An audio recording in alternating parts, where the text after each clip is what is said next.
गुरु श्री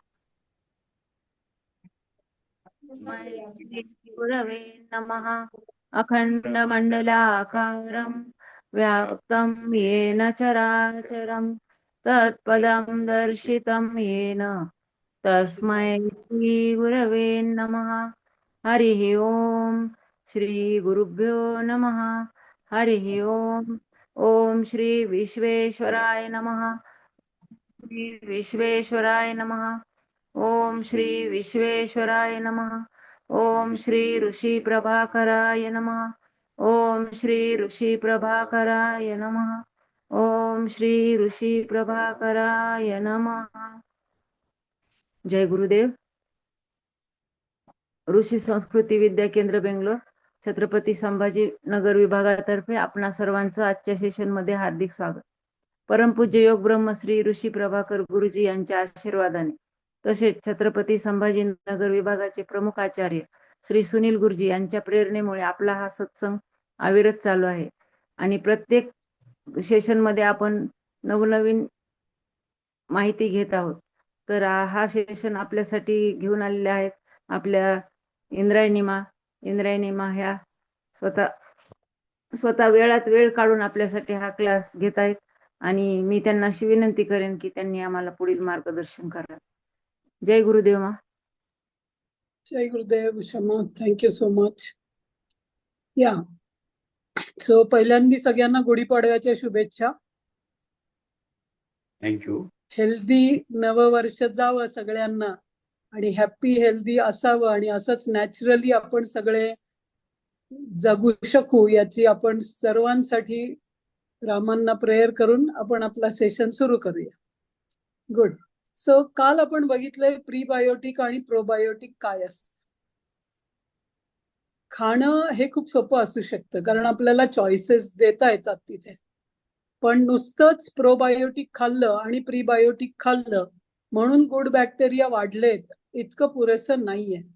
त्याच्याबरोबर काही हार्मोन्स आपल्या शरीरामधले व्यवस्थित तयार झाले तरच आपलं शरीर त्या गुड बॅक्टेरियांना सपोर्ट करू शकतं। याच्यासाठी मी तुम्हाला काल सांगितलं की वेगस नर्व ऍक्टिव्हेशन खूप महत्वाचं आहे आणि ते थोडं थोडं रोज सुरू करा, ज्याच्यामुळे तुमच्या लक्षात येईल की आपली जी सिस्टीम आहे किंवा मेटाबॉलिझम आहे तो व्यवस्थित सेट व्हायला लागलाय। सो सगळ्यात महत्वाचं काय तर कार्टिझॉल तयार व्हायला पाहिजे आपलं। म्हणजे काय तर सकाळ, आता तुमच्या हे लक्षात येत आहे का की हळूहळू गेल्या 4 दिवसामध्ये आज 4था दिवस आहे आणि आधी 3 दिवस आपण हे सर्कॅडियन रिदम विषयी ऐकलेलं आहे। तर आता तुम्हाला संध्याकाळची जेवणाची वेळ सेट झाली असेल 6:30 ते 7:30च्या मध्ये, ती खूप महत्वाची आहे आणि त्याच्यामुळे तुमची झोप पण व्यवस्थित सेट होईल आणि तुम्ही 10-11च्या मध्ये झोपू शकलात तर सकाळी उठणं, किती वाजता झोपताय आणि किती वाजता उठताय, किती तास झोपताय हे आता फारसं महत्वाचं राहणार नाही, कारण तुमचं शरीर तुम्हाला सांगेल आता बास, आता उठा। तुम्ही झोपू शकणार नाही या स्थितीमध्ये आपण जायला पाहिजे, कारण झोपण्याचं जे हार्मोन आहे, झोप येण्यासाठीचं जे हार्मोन आहे मेलिटोनिन, ते जसं संध्याकाळ होईल तसं तयार होतं, तसंच ते सकाळ होत असताना ते कमी कमी होत जातं आणि मग एकदा का मेलिटोनिन पूर्णपणे कमी झालं की आपलं बॉडी आपल्याला सांगते की आता उठा आणि डोळे उघडून ऍक्टिव्हिटी सुरू करण्याची गरज तिथे आहे, कारण तो एक ट्रान्झिशन पॉइंट आहे की जिथे आपण जर बॉडीमध्ये ऍक्टिव्हिटी आणली नाही, म्हणजे काय तर बॉडीला एका स्ट्रेस स्टेट मध्ये नेलं नाही तर मग ते मेलिटोनिन शून्य झालं आणि दुसरं कार्टिझॉल हार्मोन तयार नाही झालं तर बॉडीमध्ये लेथार्जी येऊ शकते। आणि खूप लोकांचं असं होतं की सकाळी उठतात, काय करायचं कळत नाही, काही ठरलेलं नसतं, काही प्लॅन नसतो, पण 3:30-4लाच जाग येते आणि मग काय करायचं कळत नाही, याच्यामुळे स्ट्रेस त्यांना यायला लागतो। शरीर पण लेथार्जिक होतं, मन पण लेथार्जिक होतं। तर असं न होण्यासाठी खूप महत्वाचं काय आहे तर कार्टिझॉल आणि मेलिटोनिन यांचं जे हँड इन हँड आहे ते खूप महत्वाचं आहे। सो जशी तुम्हाला सकाळी जाग येते 4 वाजता, 5 वाजता, 6 वाजता, जेव्हा तुम्हाला ऑटोमॅटिक उठावंसं वाटेल तेव्हा उठून तुम्ही नेचरमध्ये जास्त राहणं खूप महत्वाचं आहे. मग तुम्ही फ्लॅटमध्ये राहताय, इंडिपेंडंट हाऊसमध्ये राहताय, हॉस्टेलमध्ये राहताय, ऑफिसमध्ये राहताय, तुमची ड्युटी कशी आहे, या सगळ्याला ऍडजस्ट करून सकाळी 15 मिनिटं ते 30 मिनिटं बॉडीला ऍक्टिव्हिटीमध्ये न्यायला पाहिजे. उठल्यानंतर नेचर कॉल्स झाल्यावर, म्हणजे तुम्ही ब्रश करा, नेचर कॉल्स करा, बॉडी फ्रेश झालीये, सकाळी पाहिजे तर अंघोळी करा, कारण अंघोळ करणं ही एक खूप बॉडीसाठी रिफ्रेशिंग गोष्ट असते. तर ज्यांना असं वाटतं की मला वीक वाटतंय, डल वाटतंय, त्यांनी शांतपणे एक कोल्ड वॉटर शॉवर घ्यावं आणि मग वॉकिंग करावं. तोपर्यंत सूर्य उगवेल, कारण आता सूर्य 6-6:30च्या आसपास उगवतोय. आता सूर्याची किरण ही डायरेक्ट डोळ्यावर पडण्याची गरज नाहीये, पण सूर्यप्रकाश हा डोळ्यावर यायला पाहिजे आणि तो डोळ्यांवर यायला पाहिजे, तो शरीरावर यायला पाहिजे असं नाही.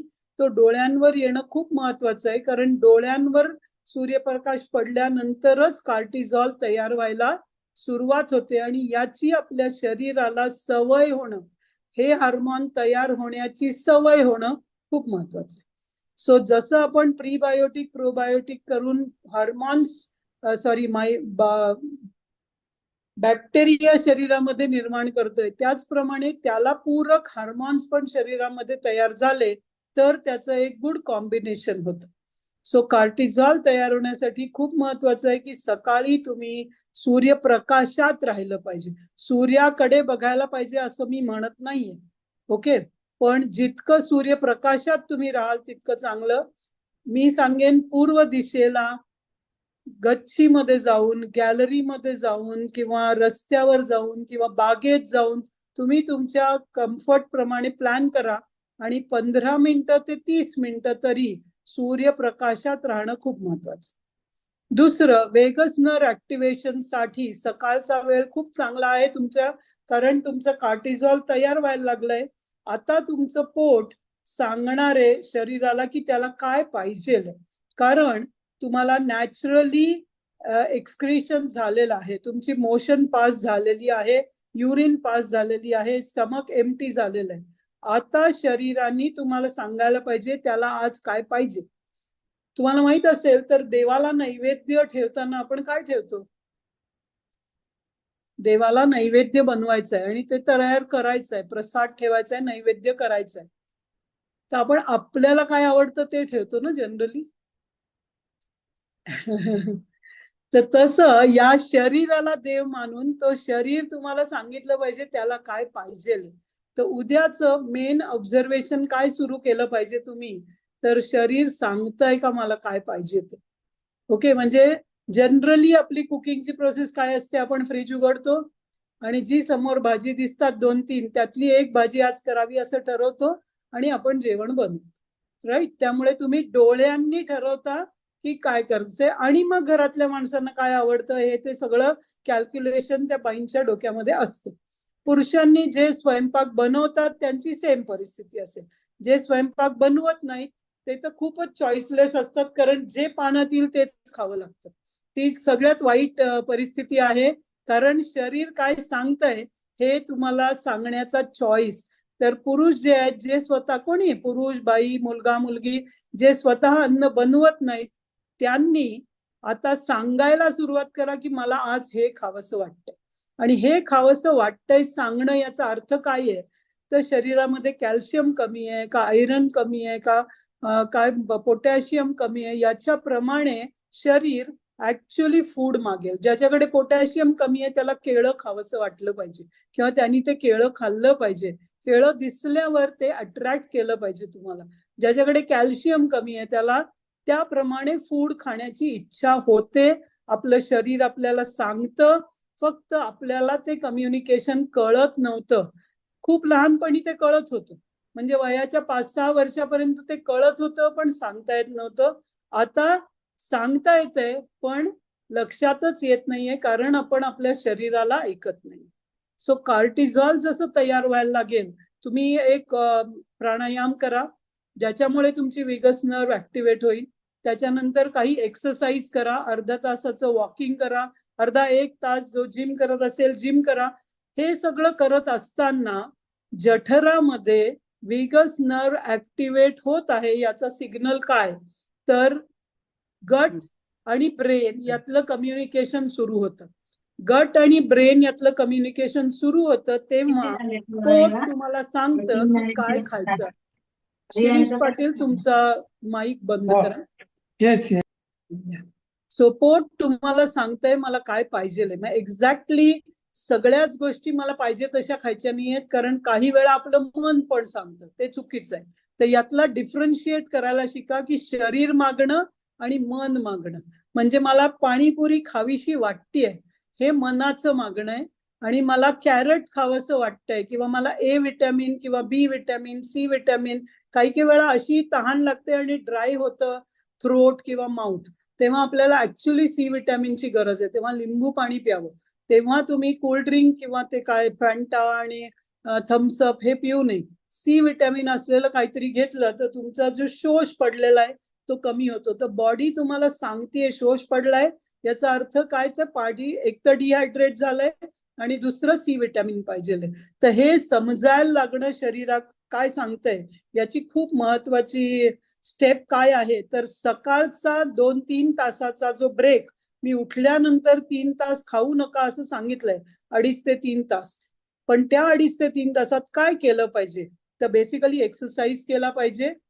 त्याच्यामुळे तयार झालेलं कॉर्टिझॉल हे ऍक्टिव्हेट होईल आणि शरीराला ते सगळीकडे पोचवून सांगेल की आता तुला काय पाहिजे, हा प्रश्न ते विचारायला लागेल. ओके.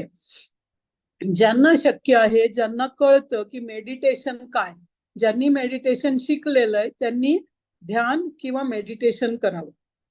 सकाळच्या ब्रेकफास्टच्या आधी आता मेडिटेशन करणं ही चांगली गोष्ट आहे, कारण 12 ते 14 तासाचा ब्रेक झालेला आहे. तुम्ही लिटिल नाही, कधी कधी खूप हंगरी असू शकता. तर आता तुम्हाला हळूहळू जाणवायला लागेल की ब्रेकफास्ट हा काही खूप महत्वाचा मील नाहीये, तो लाईट असू शकतो, पण लंच किंवा ब्रंच ही चांगली गोष्ट असू शकते. कारण 9-10 जेव्हा भूक लागेल तेव्हा खा, हा आता रूल उद्यापासून सुरू करायचा आहे. जेव्हा भूक लागेल तेव्हा खा. म्हणजे माझा लंच टाइम 12चा आहे किंवा माझा ब्रेकफास्ट टाइम 9चा आहे, याच्यातनं आता पुढचे दिवस बाहेर पडा. शरीर जेव्हा सांगेल, पोटामधनं जेव्हा तुम्हाला आवाज येईल, सांगेल आता मला भूक लागली आहे, तेव्हा फूड रेडी ठेवा. तेव्हा रेडी करायला लागू नका, फूड रेडी ठेवा आणि जेव्हा भूक लागेल तेव्हा ते खा. सो ब्रेकफास्ट पाहिजे तर ब्रेकफास्ट खा, लंच पाहिजे तर लंच खा, ब्रेकफास्ट लंच मिक्स करून ब्रंच खा. कुठल्या वेळी तुम्ही काय खाताय हे महत्वाचं राहील, की कधी, तर फक्त वेळ झाला म्हणून जेवू नका, तर माझं भूक लागली हा सिग्नल मला कळतोय म्हणून तुम्ही खायचं आहे. सकाळचं पहिलं अन्न जे पोटात जाईल ते कंपल्सरी भूक लागली तेव्हा खायचंय. मग तो ब्रेकफास्टची वेळ असेल 9 असेल, एखाद वेळी 8 असेल, एखाद वेळी 10 असेल, रोज ती वेळ बदलू शकते डिपेंडिंग ऑन तुमच्या शरीराने त्याचा काय मेंटेनन्स केलाय. ओके. त्यामुळे त्याच्या आधी ध्यान करणं ही खूप चांगली गोष्ट राहील, कारण तुम्ही थोडेसे टायर्ड आहात, तुम्ही थोडं एक्सरसाइज केलेलं आहे, व्यायाम केलाय, प्राणायाम केलाय आणि तुम्ही चांगले हंगरी आहात. हे बेस्ट टाइम आहे मेडिटेशनसाठी. आता ज्यांनी मेडिटेशन शिकलं नाहीये त्यांनी सिद्ध समाधी योगा जॉईन करून मेडिटेशन शिका, सुनीलजी करत आहे. पण तुम्हाला मेडिटेशनच करायला पाहिजे असं नाही. आत्ता माझ्यासाठी मेडिटेशन याचा अर्थ काय, तर expecting nothing and being with yourself. कुठलीही अपेक्षा न करता स्वतः बरोबर राहणं. आता कुठलीही अपेक्षा न करता स्वतः बरोबर राहणं हे तुमच्या हॉबीजना डेव्हलप करण्याची पण एक खूप चांगली गोष्ट आहे. मग ज्यांना बागकाम आवडतं त्यांनी सकाळी बागकाम करावं, ज्यांना संगीत आवडतं त्यांनी म्युझिकची प्रॅक्टिस करावी किंवा संगीत ऐकावं, गानसेन किंवा तानसेन, तुम्हाला जे शक्य आहे ते तुम्ही करा. कारण तुम्ही ऐका किंवा गा, तुम्हाला जे शक्य आहे ते. पेंटिंग आवडत असेल पेंटिंग करा. तुम्हाला ज्याच्यातनं आनंद मिळतो ती गोष्ट सकाळी किंवा संध्याकाळी, हे तुमचं मेडिटेशन होईल, कारण त्यात तुम्ही पूर्ण इन्व्हॉल्व्ह होऊन करू शकलात तर तुमच्या माइंडला हॅपी होणं हे खूप महत्वाचं आहे आता. कारण जसं हॅपी हार्मोन आणि सॅड हार्मोन हे 2 हार्मोन पण आपल्या शरीरामध्ये आता तयार होणं गरजेचं आहे. कॉर्टिझॉल हे स्ट्रेस हार्मोन आहे किंवा ऍक्टिव्हिटी हार्मोन आहे, मेलिटोनिन हे स्लीप हार्मोन आहे, ज्याच्या एकमेकांमध्ये कॉन्ट्रास्ट आहे. त्याचप्रमाणे हॅपी हार्मोन आणि अनहॅपी हार्मोन किंवा दुःखाचं हार्मोन हे दोन पण तयार होतात. आणि आता जर आपण त्या हॅपी हार्मोनला तयार नाही केलं तर गुड बॅक्टेरिया तयार झालेले असले तरी त्यांना तुमच्याशी कम्युनिकेट नाही करता येणार. आणि गुड बॅक्टेरियांशी आपण कम्युनिकेट करणं याचा अर्थच आहे की आपल्या हॉबीज जोपासणं, आणि ते खूप महत्वाचं आहे. त्यामुळे ध्यान 15 ते 20 मिनिटाचं तुमचं मेडिटेशन ही खूप सोपी गोष्ट आहे. पण ज्यांना ते ध्यान येत नाही त्यांनी निदान स्वतःच्या साठी जे तुम्हाला आवडतं ते 15 ते 20 मिनिटं, अर्धा तास, 1 तास, जेवढा वेळ तुम्ही देऊ शकाल तेवढा वेळ तुमची हॉबी जोपासणं खूप गरजेचं आहे, ज्याच्यामुळे शरीराबरोबर तुमचं मन पण आनंदी होईल आणि हॅपी हार्मोन तयार व्हायला लागेल. हे हॅपी हार्मोन जसं तयार व्हायला लागतं शरीरामध्ये तेव्हा तुमचं शरीर स्वतःला रिपेअर करायला सुरू करतं. ओके, हॅपी हार्मोन जसं तयार व्हायला लागतं तसं शरीर आपली जी काही मेंटेनन्सची क्रिया आहे किंवा रिपेअर करायला पाहिजे किंवा आजारातनं बाहेर यायला पाहिजे ते करायला लागतं. तर हे खूप महत्वाचं आहे. त्यामुळे 5 गोष्टी आता कुठल्या करायच्या की ज्यामुळे तुम्ही गुड बॅक्टेरिया तयार झाले त्यांच्याशी कम्युनिकेट करायला लागाल. तुम्ही लिहून घ्या. पहिली गोष्ट आहे की सकाळी उठून सूर्यप्रकाशामध्ये 15 ते 30 मिनिटं राहणं आणि कार्टिझॉल तयार व्हायला लागेल याची जबाबदारी घेणं. दुसरं आहे प्रोबायोटिक आणि प्रीबायोटिक व्यवस्थित कॉम्बिनेशननी खाणं. तर प्रोबायोटिक ॲटलिस्ट आठवड्यामध्ये 4 ते 5 वेळा खाल्लं पाहिजे. रोज तुम्हाला खायला नाही जमलं तरी ॲटलिस्ट 4 ते 5 वेळा खाल्लं पाहिजे. ज्यांना पोटाचे आजार आहेत त्यांनी रोज खायला पाहिजे. ज्यांना कॉन्स्टिपेशन, ऍसिडिटी किंवा असं बर्पिंग होत राहतं किंवा सतत इन्फेक्शन्स होत राहतात, सतत कोल्ड कफ या चेंज ऑफ सीझन आपण म्हणतो, पण ऍक्च्युली काय त्याचा अर्थ आहे तर आपली सिस्टीम ही व्यवस्थित सेट नाहीये. त्यामुळे सिम्पथॅटिक आपली जी सिस्टीम आहे ती तुम्हाला ऍडजस्ट करत राहते आणि मग तुम्हाला इन्फेक्शन येऊन बॉडी म्हणते आता बास, मी नाही हँडल करू शकणार आहे. त्या लोकांनी रोज प्रोबायोटिक थोडं खाणं गरजेचं आहे. पण ज्यांना साधारणपणे ओके आहेत त्यांनी 4 ते 5 वेळा तरी आठवड्यातनं प्रोबायोटिक खाल्लं पाहिजे. आणि प्रोबायोटिक खाल्लंय म्हणून प्रीबायोटिक खाणं खूप गरजेचं आहे. तर प्रीबायोटिक आणि प्रोबायोटिक वेल कॉम्बिन, ज्या दिवशी प्रोबायोटिक खाल त्या दिवशी प्रीबायोटिक खाणं खूप महत्वाचं आहे. तरच त्या गुड बॅक्टेरियाला फूड मिळणार आहे. आणि म्हणजे रात्रीच्या जेवणामध्ये जर तुम्ही प्रोबायोटिक खाल्लं तर सकाळच्या जेवणात प्रीबायोटिक खा. सकाळच्या ब्रेकफास्टमध्ये तुम्ही प्रोबायोटिक खाल्लं तर त्या दिवसात कधीतरी प्रीबायोटिक खा.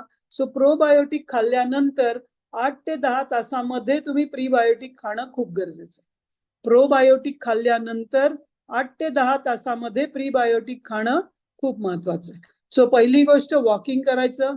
सेकंड, प्रीबायोटिक आणि प्रोबायोटिकचं प्रॉपर कॉम्बिनेशन शरीराला द्यायचं. तिसरं म्हणजे प्राणायाम, व्हीगस नर्वचं ऍक्टिव्हेशन. तिसरा भाग आहे व्हीगस नर्वचं ऍक्टिव्हेशन. मध्ये तुम्ही कानाच्या पॉइंट प्रेस करा, तुम्ही भ्रमरी करा, तुम्ही ओम चॅन्टिंग करा, तुम्ही मंत्रा चॅन्टिंग करा, तुम्ही प्राणायाम करा, तुम्ही अनुलोम विलोम करा. वेगवेगळ्या आणि तुम्ही तुमची जी व्हीगस नर्वचे ऍक्टिव्हेशन करा. ही तिसरी गोष्ट. चौथी गोष्ट मेडिटेशन करा.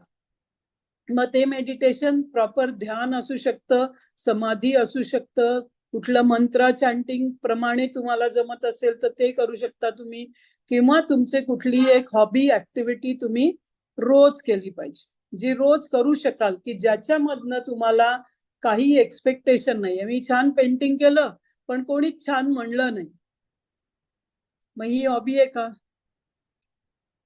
नाही.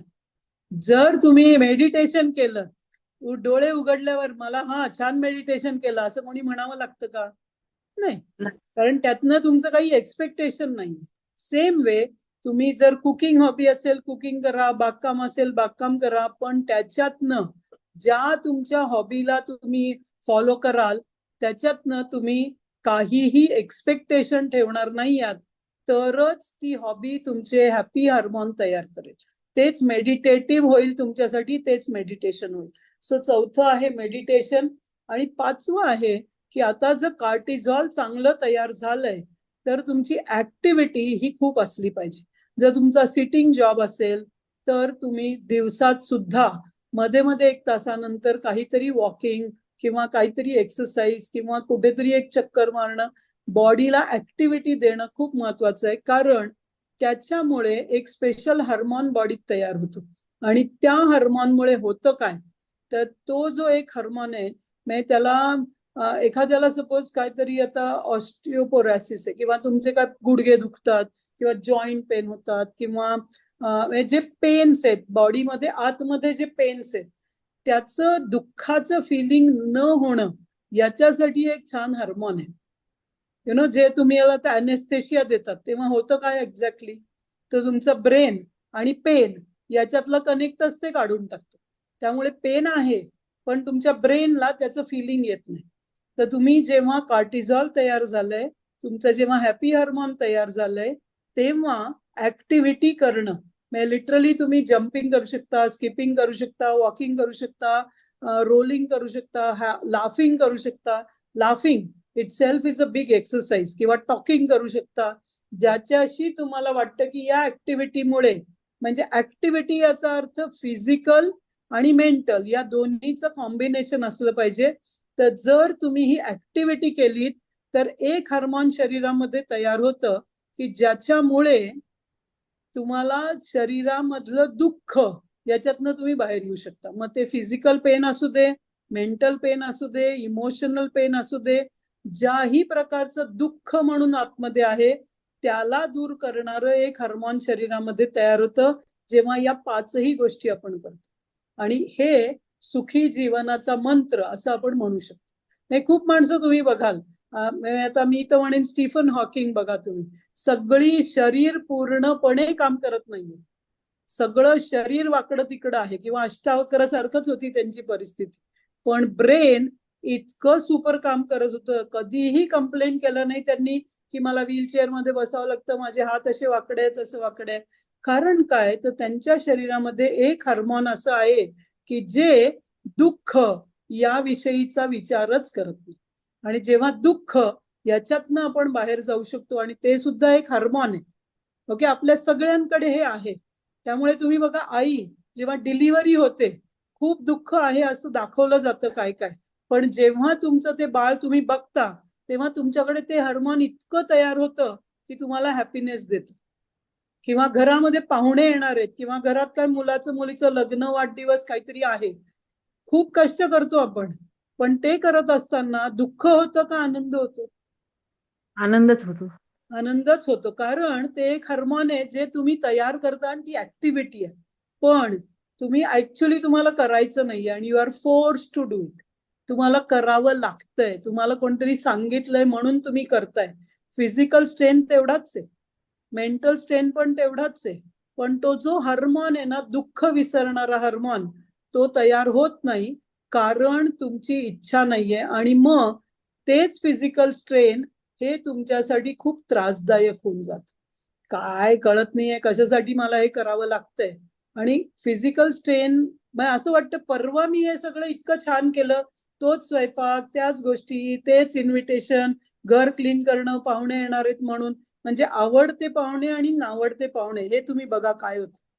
आवडते पाहुणे तुम्हाला हॅपी हार्मोन देतात आणि नावडते पाहुणे तुम्हाला दुःखाचं फिलिंग करणारे हार्मोन देतात. पण जर तुम्हाला नावडते पाहुणे असतानाही दुःख एक्सपिरियन्स करायचं नसेल तर आपल्याला आपल्या शरीरामध्ये दुःख डिस्कनेक्ट करणारं हार्मोन तयार करण्याची सवय लावली पाहिजे. आणि मग तुम्ही स्थितप्रज्ञ होऊ शकता. जसे तुम्ही योगी ऋषी यांना बघता की जगात काही का घडेना माझं काम मी व्यवस्थित करू शकतो. आणि ही स्थितप्रज्ञ स्थिती ही तुम्हाला मेडिटेटिव्ह स्थितीमध्ये नेऊ शकते. म्हणजे 24 तास मेडिटेटिव्ह स्थिती राहणं यालाच म्हणतात की दुःखाचं एक्सपिरियन्स न करणं. आणि हे हार्मोन या 5 गोष्टी करणं खूप महत्वाचं. तर 5 गोष्टी मी पुन्हा एकदा तुम्हाला सांगणार आहे. पहिली गोष्ट आहे की कार्टिझॉल तयार व्हायला पाहिजे, ज्यासाठी 15 ते 30 मिनिटं सूर्यप्रकाशात जायला पाहिजे. दुसरी गोष्ट आहे की कार्टिझॉल तयार झालंय तर प्रीबायोटिक प्रोबायोटिकनी त्याला बॅलन्स करून गुड बॅक्टेरियांना वाढवलं पाहिजे. तिसरी गोष्ट आहे की तुम्ही मेडिटेशन केलं पाहिजे किंवा व्हीगस नर्वला ऍक्टिव्हेट केलं पाहिजे. या 3 आणि 4. व्हीगस नर्व ऍक्टिव्हेशन साठी प्राणायाम करा, चौथं आहे मेडिटेशन करा, आणि 5वं आहे की तुम्ही ऍक्टिव्हिटी करा. ऍक्टिव्हिटी हार्मोन हे तुमचं दुःखाशी कनेक्ट काढून टाकतं, आणि हे तुम्ही खूप ह्याच्यात एक्सपिरियन्स केलं असेल. या 5 गोष्टी एकत्र करणं खूप मुश्किल असतं. तुम्ही आतापर्यंतच्या आयुष्यामध्ये या 5 पैकी 2-3 गोष्टी करत असाल की ज्याची तुम्हाला जाणीवही नव्हती, काहीतरी करत होतात. ते तुमचे हॅपीनेसचे मुवमेंट्स तुमच्या आयुष्यात असू शकतात, पण पूर्णपणे शरीराला हॅपी ठेवण्यासाठी या 5 गोष्टी खूप महत्वाच्या. ठीक आहे. सो माझ्या बाजूनी आज तुम्हाला ही रिव्हिजन आहे. आतापर्यंतच्या 4 दिवसात आपण काय शिकलो, पण त्या 5चं जे इंटिग्रेटेड इफेक्ट आहे तो खूप चांगला आहे. मग तुम्हाला एखाद्या वेळी भूक लागलेली कळली नाही, हे झालं नाही, अन्न मिळालं नाही, तरी तुमच्या शरीराला तुम्ही सांगू शका की लिव्हर मध्ये काय स्टोअर केलंय ते वापरून घे बाबा. पण हे सांगू शकण्यासाठी इरिटेशन न येता बॉडीला हँडल करण्यासाठी काही दिवस या 5 गोष्टी रेग्युलरली फॉलो करणं खूप महत्वाचं आहे. Okay, good.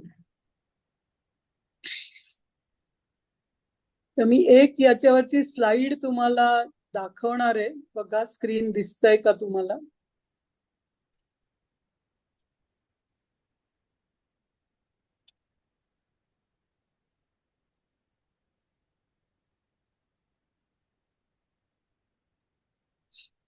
या. सो 5 गोष्टी लिहून घ्या.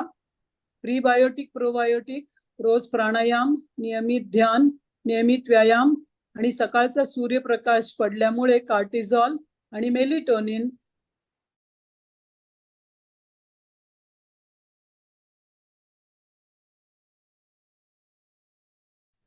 क्रिएशन देते. सो सकाळची पहिली गोष्ट म्हणजे डोळ्यावरती सूर्यप्रकाश येणं खूप खूप महत्वाचं आहे. सो या 2 गोष्टी जर तुम्ही व्यवस्थित समजून घेतल्यात तर याच्या पुढे नॅचरली लिव्हिंग तुमच्यासाठी सहज पॉसिबल होईल. तुम्ही लिहून घ्या. लिहून घेतलं असेल हे मी दोन्ही शेअर ही करणार आहे स्क्रीनवर तुमच्या. ओके,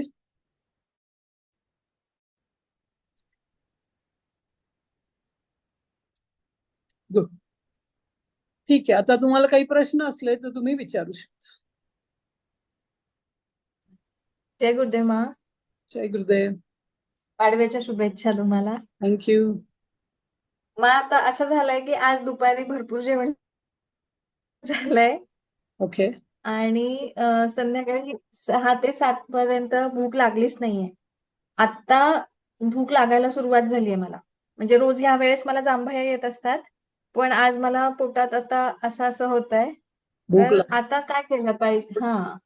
काही नाही, तर गरम आता पाणी काय प्या किंवा ग्रीन टी प्या, कारण पोटामध्ये ऑलरेडी अन्न आहे. ओके, आहे?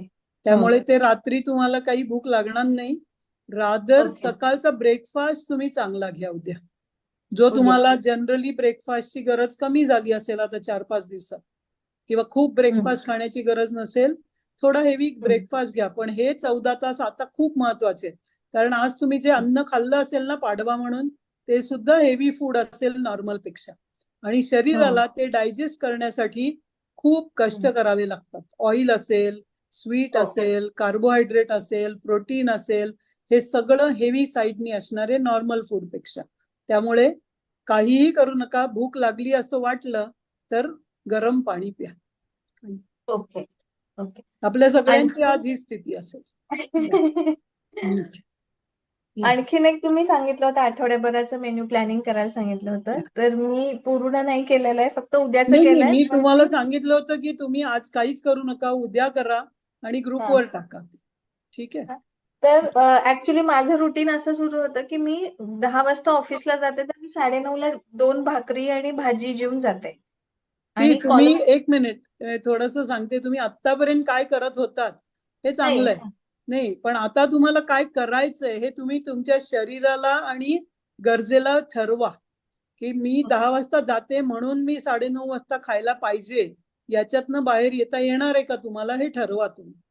Okay, okay. हेच प्लॅनिंग करायला विचार द्या. 1-2 दिवस लागले तरी चालतील, अशी काहीही गरज नाहीये की उद्याच तुमचा प्लॅन तयार व्हायला पाहिजे.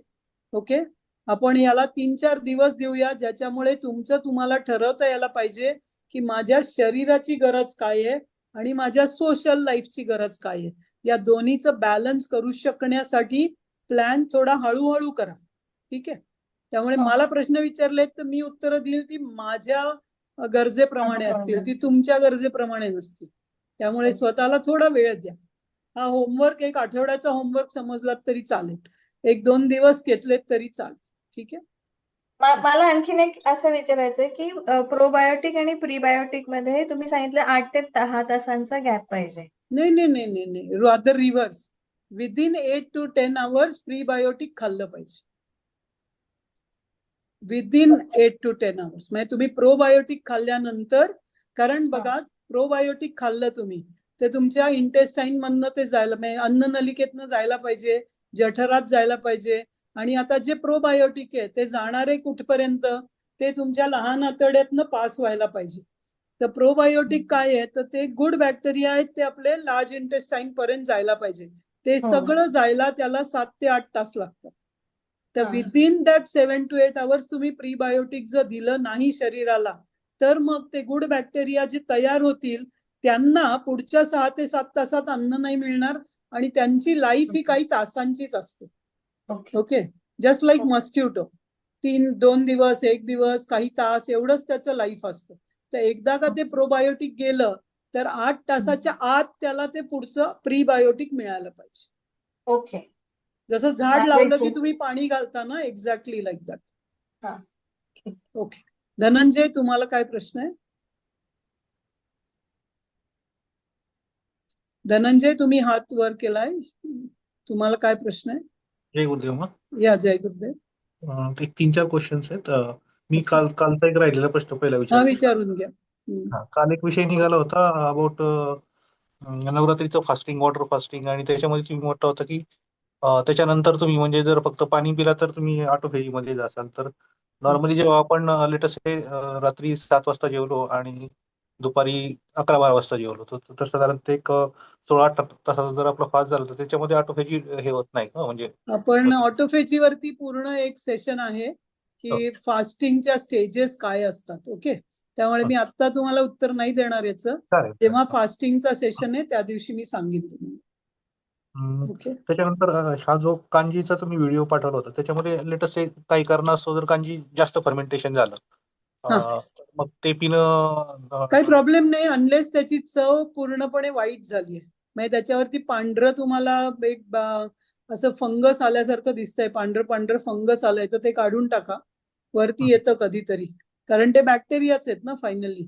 तर वर पांढरं फंगस येतं, ते तुम्ही एखाद्या फिल्टरनी काढून टाका आणि टेस्ट करा थोडंसं चमच्यानी. ते जर कडू लागलं किंवा ते जर आपण कसं बाहेर ठेवलेलं अन्न खराब झाल्याचा कसा वास येतो तसा आला तर पिऊ नका. पण 24 ते 36 तासाच्या मध्ये त्याला फारसं काही होणार नाही. आणि 24 तासानंतर ते फिल्टर करून तुम्ही वापरा. आता उन्हाळा चालू आहे ना, तर 24 तासाचं फर्मेंटेशन पुरेसं आहे त्याला. म्हणजे त्यात ते काय बीटरूट आणि ते काय पावडरी सगळ्या आहेत त्याच्यामध्ये, मिरची सुद्धा घाला तुम्ही, त्याच्यात काही प्रॉब्लेम नाही. ज्यांना टेस्ट वाटतं, रामदेव बाबांच्या याच्यात ते मिरची सांगतात घालायला, कारण त्याची चांगली टेस्ट येते म्हणून. तर तुम्ही काय करा, ते फिल्टर करून एका भांड्यात ठेवून बाजूला ठेवा. मग ते खराब होणं त्याचं स्लो डाऊन होतं. कारण त्यात जोपर्यंत बीटरूट किंवा कॅरेट आहे तोपर्यंत ते खराब होणार नाही. त्याच्यानंतर ते राहिलं त्याच्यात तर खराब व्हायला लागतं. तर फिल्टर करा आणि मग दिवसभर वापरा. ठीक आहे. आणि आता सध्या उन्हाळा आहे तर होल डे सनलाईट मध्ये ठेवलं तर चालू शकतं का? काही गरज नाही, 1-2 तास सनलाईट मध्ये राहिलं आणि मग नंतर घरामध्ये ठेवलं तरी बास, किंवा खिडकीमध्ये वगैरे ठेवा. डायरेक्ट सनलाईट 1-2 तासाचा बास असतो त्याला. कारण त्याचं काय आहे ना, जसं विरजण आहे आपलं, त्याची सुरुवात बॅक्टेरिया तयार होण्याची झाली की मग ते ऑटोमॅटिक होत राहतं. आणि त्याच्यावरचं झाकण आहे ते एकदम टाईट लावू नका, थोडं उघडं ठेवा, कारण त्याच्यासाठी एअर ही खूप गरज आहे त्या फर्मेंटेशन होण्यासाठी. कपडा बांधला तरी चांगलं होते. मग कपडा बांधला तर बेस्ट आहे. जे आपलं पंचाचं कापड असतं ना तसं बांधलं तर मग त्याला ते एरीच राहतं, कारण मग हवेशीर राहतं ते. पण जर तुम्ही झाकण लावणार असाल काचेच्या बरणीत किंवा असं डब्यात ठेवलं तुम्ही तर झाकण असेल, वरनं मातीचं मटकं आहे आणि त्याला तुम्ही कापड बांधलं तर बेस्ट आहे, मग त्याला काहीच नाही करावं लागत. पण जर तुम्ही झाकण सारखं ठेवताय तर थोडीशी गॅप ठेवा. आणि त्याला जे हलवणं आहे ते वन्स इन अ डे पुरेसं आहे हा का? पुरेसं आहे, वन्स इन अ डे पुरेसं आहे. नेक्स्ट क्वेश्चन आहे माझा की आता कांजी आपण सकाळी उठल्यानंतर एक 2.5-3 तास काय खायचं नाही, त्याच्यामध्ये कांजी पण नॉर्मली हो नाही काहीच नाही घ्यायचं. ब्रेकफास्टच्या आधी कांजी घ्या, दर मीलच्या आधी तुम्ही कांजी घेऊ शकता. नाही you start the meal with kanji, असं तुम्ही करू शकता. ओके. अजून एक क्वेश्चन होता, तर 2 भाताची क्वेश्चन. कांजी 12 तास असतात, 12 तास भाताची कांजी 12 तास. काय म्हणते Yes. सर? भाताची कांजी less than 12 hours, not more than 12 hours. No भाताची कांजी रात्री ठेवायची आणि सकाळीच खायची, ते फिक्स आहे. हा एक्झॅक्टली. आणि याची बीटरूटची साधारण आपण स्टोअर किती करू? बीटरूटची सुद्धा आत्ताच्या सीझन मध्ये तुम्ही 24 तास ठेवा आणि मग फिल्टर करून वापरा. नाही, म्हणजे वापरण्यासाठी लेटेस्ट फिल्टर केली मी तर तर मग तुम्ही किती? दिवसभर वापरू शकता, ते 12 तास पुढचे वापरले तरी काही प्रॉब्लेम नाही. पण तुमचं एनिवे डिनर 6:30-7 ला होऊन जाणार आहे, त्यामुळे तुम्ही ते 8 ते 9 तासच वापराल ना. मग ती फ्रीजमध्ये वगैरे ठेवू नका, पण मग अगदीच जर तुम्हाला आज संपली नाही तर मग फ्रीजमध्ये ठेवा आणि मग सकाळी पहाटे 5 वाजता वगैरे काढून ठेवा, रूम टेम्परेचरला आणा त्याला आणि मग वापरा. तर तुम्ही किती खूप बनवूच नका, पण खूपच बनवायची आहे कारण माझ्याकडे वेळ नाहीये, तर मग खूप बनवा. जेवढी तुम्हाला वापरायची आहे ती फ्रीज मधनं काढा, कारण एकदा का तुम्ही फ्रीजमध्ये ठेवलं तर बॅक्टेरियाची पुढची प्रोसेस स्लो डाऊन होते. ओके. मग आणि मिरची कोणती घालायची, लाल की हिरवी मिरची? हा हिरवी मिरची सुद्धा तुम्ही अशी हिरवी मिरची घालायची का लाल? मध्ये सेंटरला कापून त्याच्यात घालू शकता बीटरूट सारखी. मी रामदेव बाबांचाही शेअर करीन एक, त्यांची छान लागते, मला तर ती पण आवडली ऍक्च्युली. ओके, त्यांचा पण एक व्हिडिओ आहे सध्या, रामदेव बाबा पण बरेच व्हिडिओ करतायत या सगळ्याच्यावर. माझे 2 क्वेश्चन आहेत, पण जर दुसऱ्या कोणाला विचारायचं हा असेल तर आपण दुसऱ्याला बोलूया. चान्स देऊया, मग परत हो, तुमच्याकडे येऊ जर कोणाला प्रश्न नसतील. चालेल. या. अजून कोणाला प्रश्न असले तर विचारू शकता.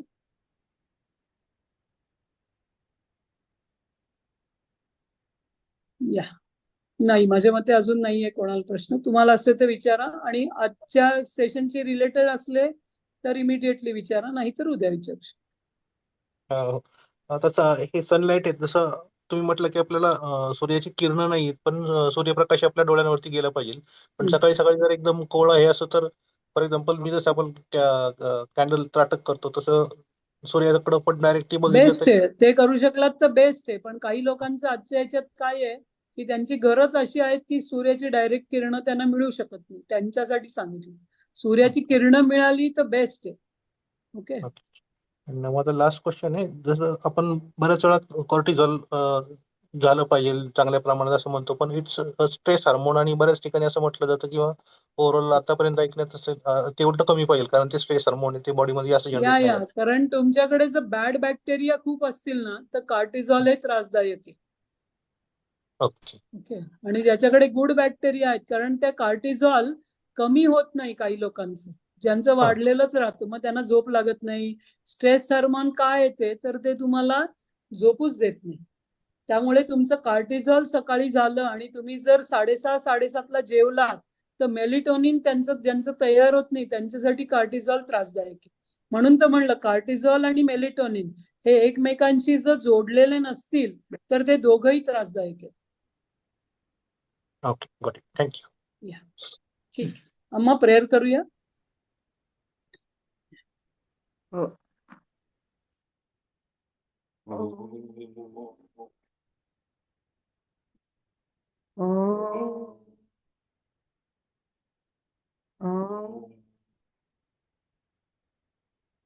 असतो मा सद्गमया